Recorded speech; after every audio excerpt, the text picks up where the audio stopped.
Thank you, Senator Blumenthal. I want to thank the Senator for inviting us and my organization, the Connecticut Center for Patient Safety, and for convening this press conference today to talk about the Affordable Care Act and events around replacing the late Justice Ginsburg on the Supreme Court, the consequences to healthcare coverage for many Connecticut residents and Americans that this all might bring about.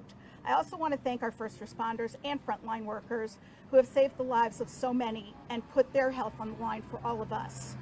The Connecticut Center for Patient Safety works within our communities and the state of Connecticut to bring about safer, high-quality health care to all of our residents and to protect the rights of patients.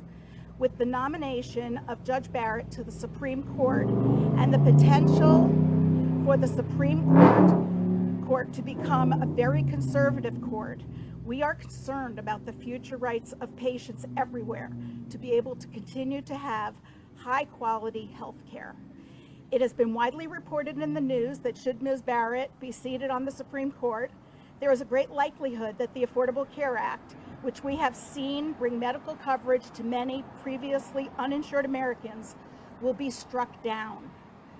The courts, including the Supreme Court, have already eroded parts of the Affordable Care Act, and we cannot afford to lose any other components of it. While the act itself may not be perfect, it can still be improved, and it will be a terrible loss to the people of the state of Connecticut and our country should they not have coverage that has been afforded to them and assured to them through the Affordable Care Act. Over 30 million Americans gained health insurance when they were previously uninsured. Medicaid was expanded in 37 states, bringing insurance to people who previously could not afford it. Young adult children were now covered under their parents' policies. Under the ACA, Medicare stopped reimbursing hospitals for the treatment of hospital-acquired infections, and the rates of infections and deaths due to infections dropped significantly.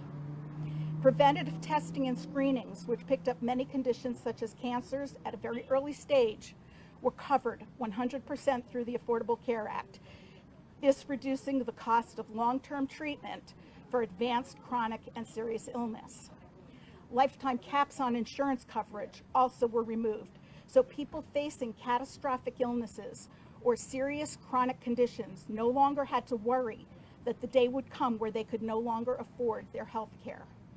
I don't think there is anyone out there who is saying that the Affordable Care Act is perfect in its current form, nor that improvements can't and shouldn't be made. But the ACA brought access to health care to many. It is saving lives because of that. And we would continue to give people who would otherwise be uninsured access to and guarantee that they can have health insurance. The sum total of everything that the Affordable Care Act brought to Connecticut residents and Americans is that lives are being saved and money is being saved. Let's not get rid of something that, while imperfect, is improving the situation for many residents. Let's make it better and let's move forward, improving healthcare all around. What happens at the Supreme Court will impact the quality of healthcare for at least a generation. Please think about this, and please make sure to get out and vote. Thank you so much, Senator. What is your name, ma'am? I'm sorry. Lisa Freeman. Thank you, Lisa. You're welcome. Thank you.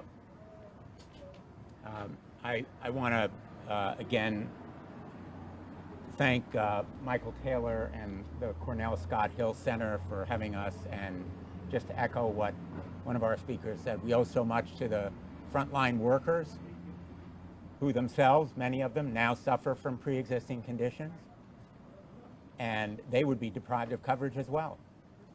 The people who are harmed in real ways in their lives are your friends and neighbors, your loved ones, yourself, anybody who has diabetes or asthma or high blood pressure or cancer.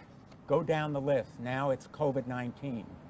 Losing health care for those people is beyond cruel. It is also economically costly. It will cost us lives, it will cost us dollars and cents, because in the long run we'll pay more at some point, pay now or pay later. I'm happy to take some questions in the